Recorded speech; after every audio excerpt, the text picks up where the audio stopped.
para falar de economia, para falar de tarifaço, para falar de guerra econômica com o economista Ralph Encke. Obrigado pela participação, Ralph. Muito obrigado por ter vindo aqui mais uma vez. Mais uma vez estamos aqui na Rádio Itaberai com todos os ouvintes e os que estão ouvindo também pelo YouTube aí nas nossas gravações aí. Ô Ralph, muita gente, acaba ligando rádio, TV ou lendo noticiário na internet, acaba vendo tarifaço, guerra econômica, crise econômica, Estados Unidos, China rebatendo tal, e que pensa, cara, o que eu tenho a ver com isso? Afinal, Ralph, o que a gente tem a ver com isso? Olha, é lógico que temos uma ordem global que está em modificação e muito séria, tá? Então, se tu pegar qualquer rede de TV aí, rádios, etc., e que trazem convidados até bem especializados... Só se fala disso, né? Não se fala disso. Todo mundo quer analisar cada passo, que está acontecendo. E aí, como eu falei, acho que na última entrevista, eu comecei que o Brasil não era alvo, E realmente não é alvo, O problema, principalmente nos Estados Unidos, é com a perda de uma certa hegemonia, vamos dizer assim, econômica perante países, que sofrem uma transição, E essa transição, ela ocorreu na história. Se pegar todos os milagres econômicos, Portugal já foi potência, Espanha já foi potência, Holanda já foi potência, a própria Inglaterra, o Reino Unido ainda mas já foi uma grande potência, e Estados Unidos também está numa transição, E aí temos um grupo de países, que realmente a China desequilibrou assim, o comércio internacional. Isso já vem há tempo. Se eu pegar um livro de macroeconomia de 30 anos atrás, qual era o problema que os economistas já estavam dizendo nos livros? Um enorme déficit comercial com o resto do mundo, Mas de onde vem isso, Quer dizer, tudo tem implicações, que realmente são monetárias, Já que o dólar é uma moeda que logo, um pouquinho antes do tempo da Segunda Guerra Mundial, a gente teve um acordo, que já era um acordo que a guerra, eles já pensavam, já estava vencida, concluída, mas a Libra era a moeda internacional. Todo mundo guardava reservas e fazia pagamentos com uma moeda aceita internacionalmente, E tudo era baseado num padrão ouro, Quer dizer, quem tinha mais reserva de ouro tinha lastro e podia converter a moeda.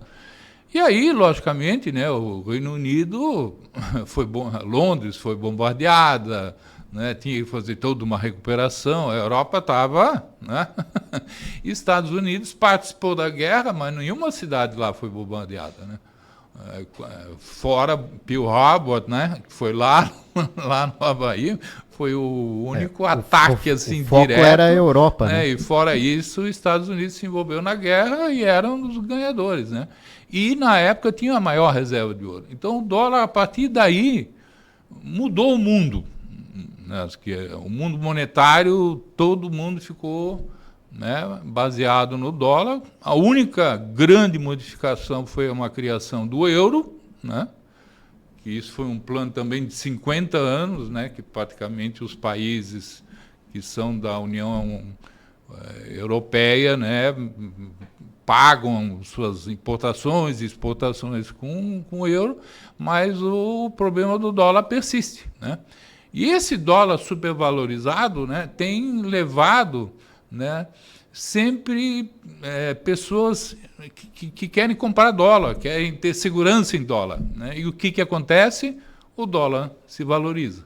E quando o dólar se valoriza, os produtos americanos produzidos nos Estados Unidos ficam mais caros, E os estrangeiros, ao contrário, ficam mais baratos. Então, hoje, temos um déficit só comercial nos Estados Unidos de $1 trilhão,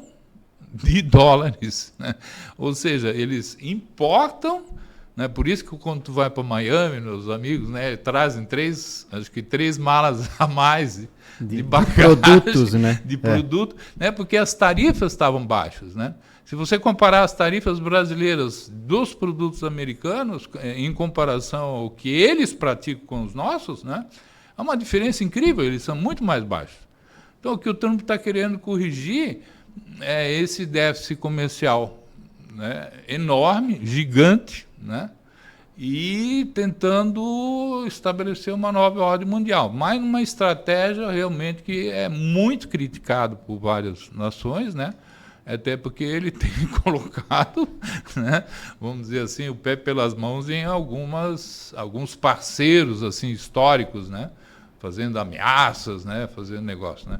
Essa semana, inclusive, ele foi negociar com o Xi Jinping na China, né, que depois de 2 aumentos tarifários, né, que chegaram a aumentar mais de 100% as tarifas, né, o preço dos iPhones.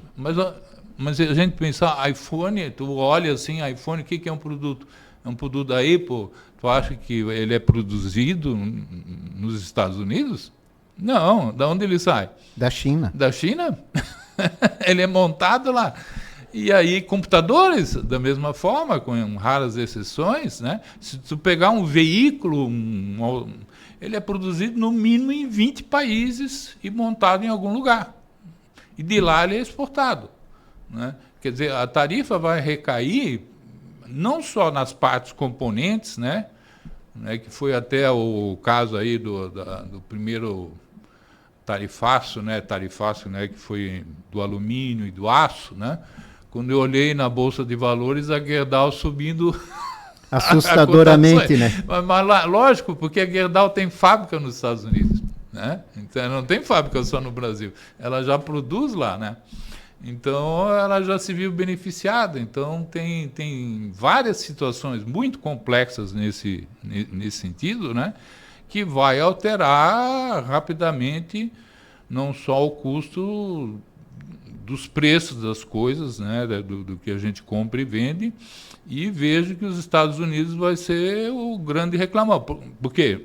Vamos pegar só o caso do aço. Né? É um tiro no próprio pé? É um tiro no próprio pé. Construção civil, né, o que usam? Lá eles usam muito, né, a metodologia steel frame, né, que são construções de casas que não usam tijolos, né, e tudo, quer dizer, não só em vários componentes, né, que vão em tudo quanto é tipo de indústria, né? Se você tarifar, né, muito esse produto, o que vai acontecer? Bom, haver um aumento de custo, né, para o consumidor norte-americano. E isso vai acontecer, né, rapidamente. Né? Os preços vão ser repassados e isso, sem dúvida, já vai dar um reflexo interno. Como que o Donald Trump vai apresentar isso e justificar como um plano de reindustrialização, que é o que ele sempre, né, pregou, né? Até recebi um vídeo aí agora, esses tempos, de um monte de gordinho assim numa fábrica, né? Não sei se recebesse também. Assim, numa linha de produção, né? Tipo Charlie Chaplin, né? Que fazia aquela, né, produção, mas era tudo...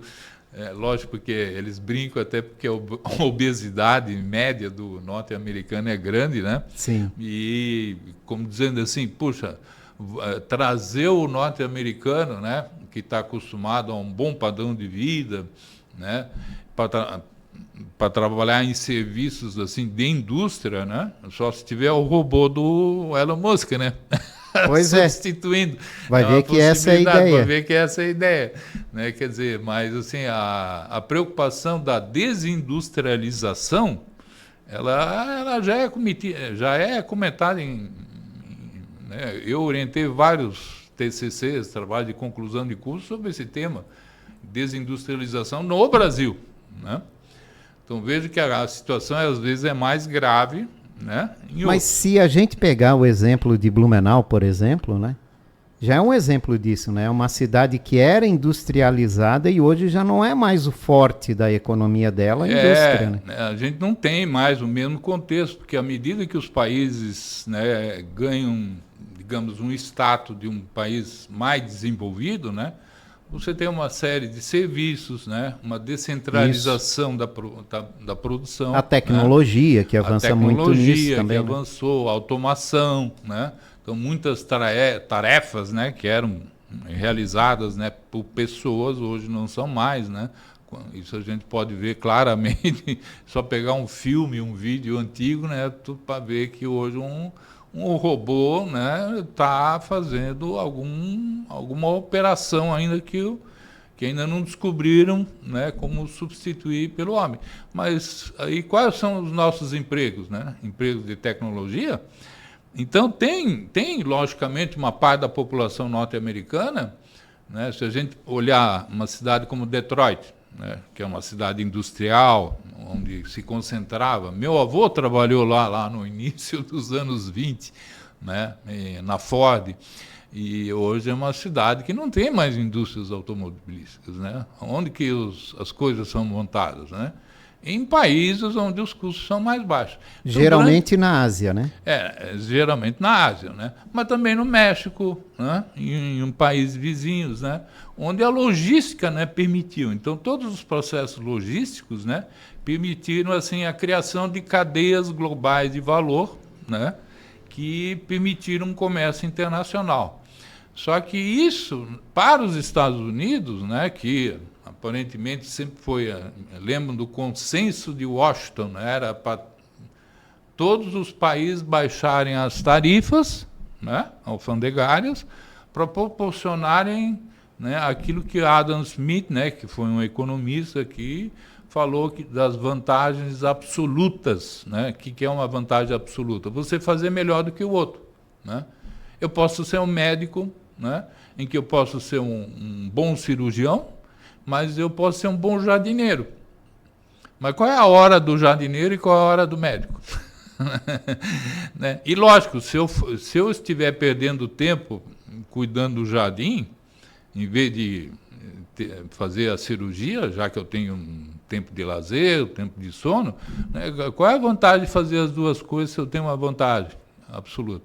Então aí criou-se, David Ricardo foi um outro economista que mostrou, não, a vantagem do comércio internacional é que se você é bom em alguma coisa, você abre mão daquilo que você não é tão bom, mas tem uma vantagem em fazer compensa comércio. Pelo outro lado, né? Comércio, faz uma compensação. Então, o que se criou no mundo nessas últimas décadas foi um grande desequilíbrio. E assim, não é só com a China. A China transferiu riqueza para as empresas em detrimento de um baixo custo de mão de obra, né? Durante anos e anos e anos. Estão com um superávit gigantesco perante o mundo, né? E quem é o maior comprador, né, dos produtos chineses?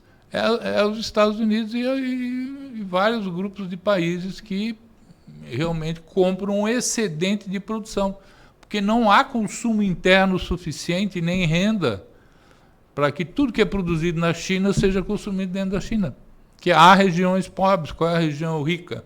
É lógico que meus colegas, amigos aí que têm negócios aí vão para onde? Vão para Shenzhen, vão para Xangai, todo o leste, ninguém vai para o interior, né? O interior é pobre, né? E aí tinha até uma decisão do próprio governo de evitar que todo mundo que fosse para uma região mais rica, né? Hoje, certos benefícios sociais, por exemplo, que não existiam antes no Estado, eles são suprimidos caso você decida sair do interior da sua província, onde você nasceu, para, por exemplo, morar em Xangai. Se você não nasceu em Xangai, você vai ter que pagar serviço de saúde ou qualquer outra coisa, né? Isso aí para evitar né, que toda a população chinesa se concentra, né, perto do litoral, onde estão os portos, onde estão os grandes negócios e tudo mais. Então a China tem problemas, teve uma grande queda e realmente vai sofrer impactos com esse tarifaço. Tá? Né? Mas assim, o Xi Jinping é um cara tranquilo, né? Tu não ouve ele esbravejar, ele parece sempre com aquela cara risonha, né? Mas assim, quando o Trump agora, essa semana, né, negociou as tarifas específicas, né, só dos telefones da Apple e computadores, né, porque ele já sentiu, né, que ele já está tendo que voltar atrás, né? O Xi Jinping não recuou uma tarifa que ele aumentou em retaliação contra os americanos.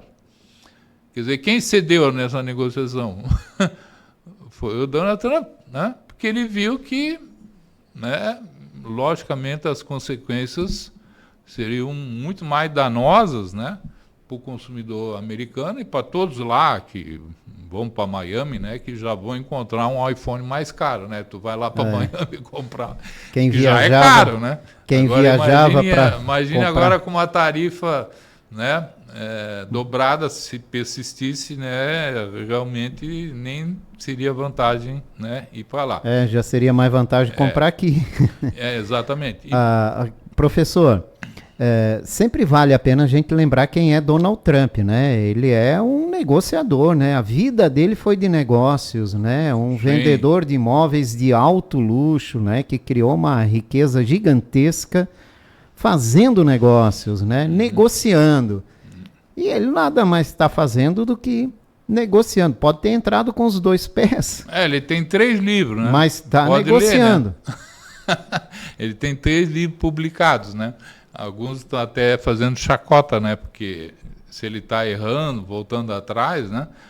É um estilo, né? Vamos dizer, de negociação. Quem é do mercado de imóveis, né? Pode, assim, começar a chegar e dizer, teu imóvel vale tanto. Vamos dizer assim. O meu já vale mais, né? Aí daqui Mas a pouco... vai ter que chegar num consenso. Vai chegar num consenso. Tá, então. Ele é negociador, né? Só que isso tem impactado muito e mexido muito, né, com a economia global. Porque ele tem colocado isso de uma forma muito contundente, muito agressiva. Dizem que é o estilo dele, né? Para vender imóvel era assim também, né? Sim, a história dele é essa, né? Então, se tu assistiu o documentário sobre a vida dele, ele vai ver que sempre foi assim. Né? É natureza da pessoa. Grosseria, tal, o cara fala grosso, bate na mesa, faz um escândalo. Faz aquela coisa. Professor, mas e aí, né? O que nós podemos tirar disso tudo, né? Nós, cidadãos, no nosso dia a dia, já estamos sofrendo aqui, né? Ovo caro pra caramba, café quase não dá para tomar mais. Mas aí são os outros fatores, né? Sim, mas tudo pesa no bolso, né? Aí vai comprar alguma coisa e vem tarifaço que impacta, inflação que fica descontrolada, Banco Central elevando a taxa de juros a toda hora.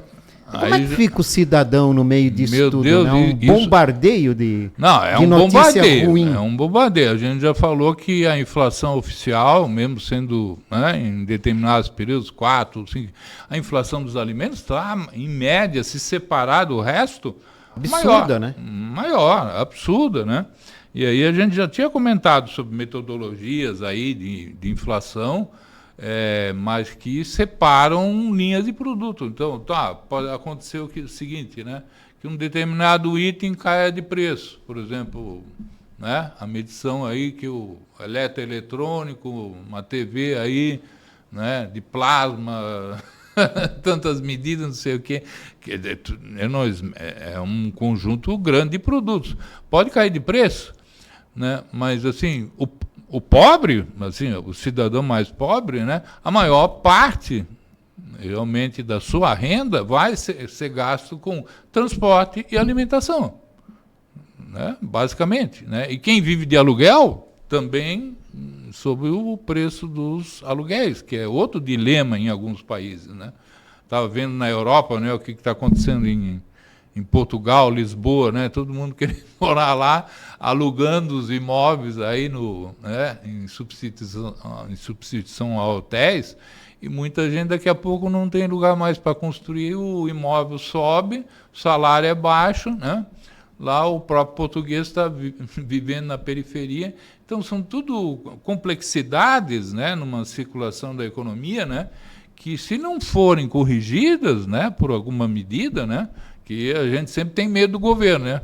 Que o governo pode até ter boa intenção, mas quando a gente vê que, de repente, ele mexe num determinado ponto e o resultado é outro, né?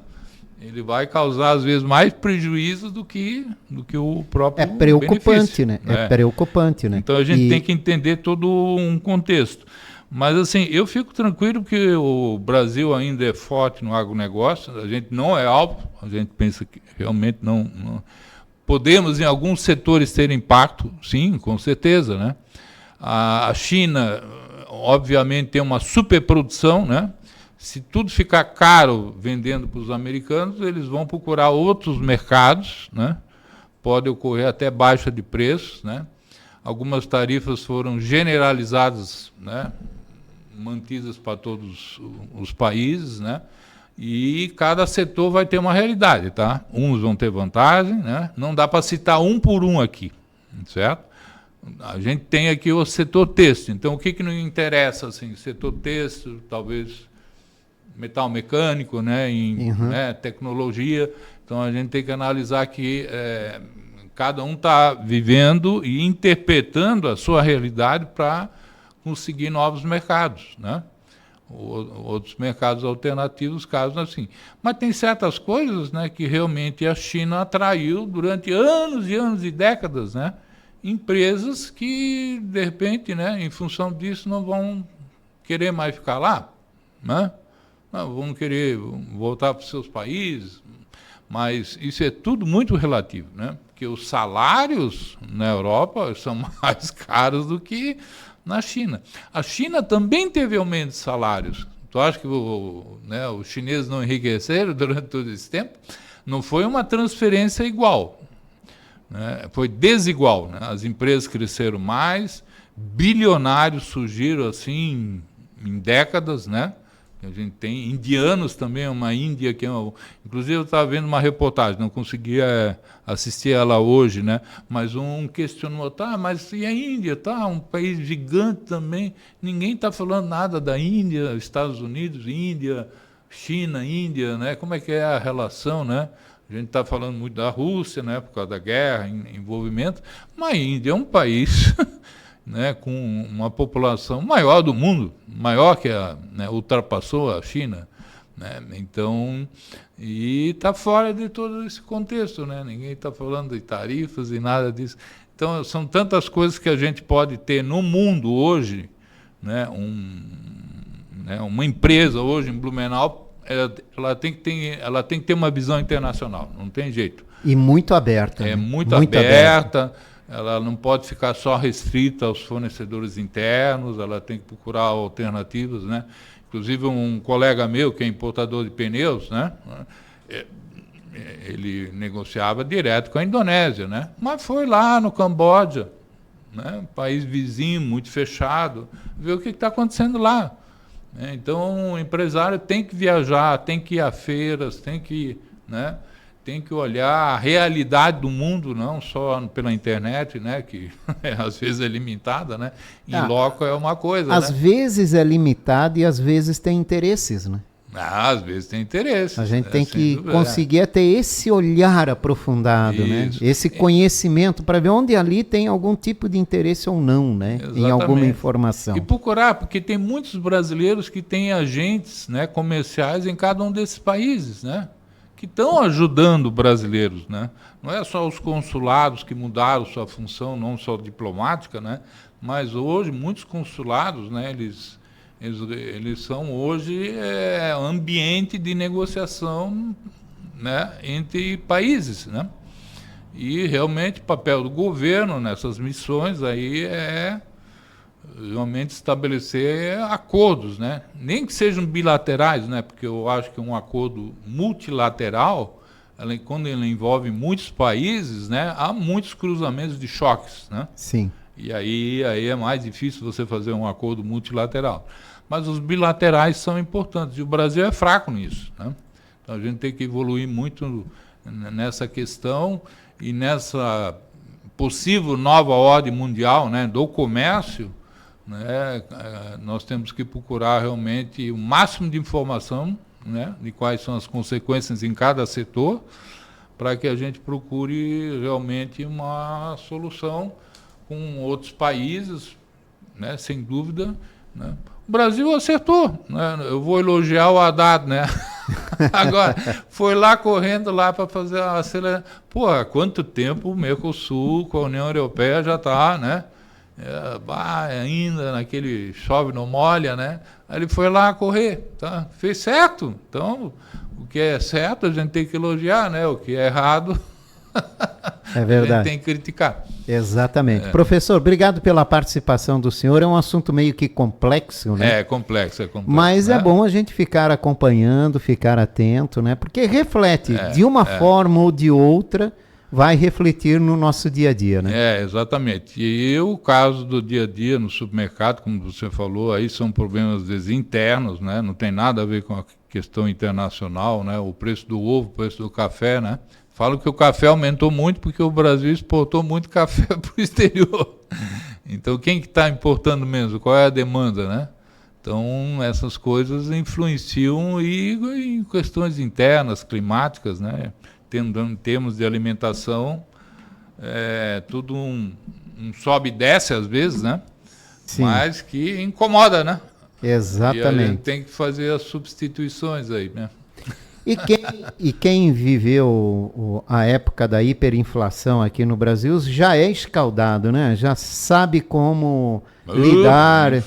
E algumas artimanhas para tentar ir escapando aí, conseguir sobreviver no meio do aumento da inflação. Né? Não, nem fale, né? Porque anos 80, era até difícil. 94... Era difícil, mas nós superamos, né? Não, superamos e com muito sucesso, né? Apesar das críticas, né? Imagine, sair... O Milei está fazendo a mesma coisa, mas eu não... É um outro assunto que talvez aí a gente não talvez tenha outra tempo. hora a gente converse. A gente contenta, mas está dando uma onda de alegria, mas ela é perigosa também, né? Nossa. Por um lado, ele equilibrou a conta dos estados, inflação, mas... consumo e balança de pagamentos não é uma coisa. Quantas crises cambiais a Argentina já sofreu, né? Sim. Não adianta vir tanto argentino comprar, o que eles estão exportando, né? Tem que ter um equilíbrio entre as coisas, né? Mas, por enquanto, aí está todo mundo eufórico, né? Mas, enfim. Vamos esperar um pouquinho, né? Vamos lá. Ralph Henke, obrigado pela participação. Ótimo final de semana, bom feriadão, né? Feliz Páscoa. Pois feliz Páscoa para todos aí, vocês aí, e muito obrigado aí pela oportunidade. Eu conversei com o professor economista Ralph Henke, falamos sobre a guerra comercial provocada pelos Estados Unidos e as tarifas, né, do impacto econômico aqui para a gente.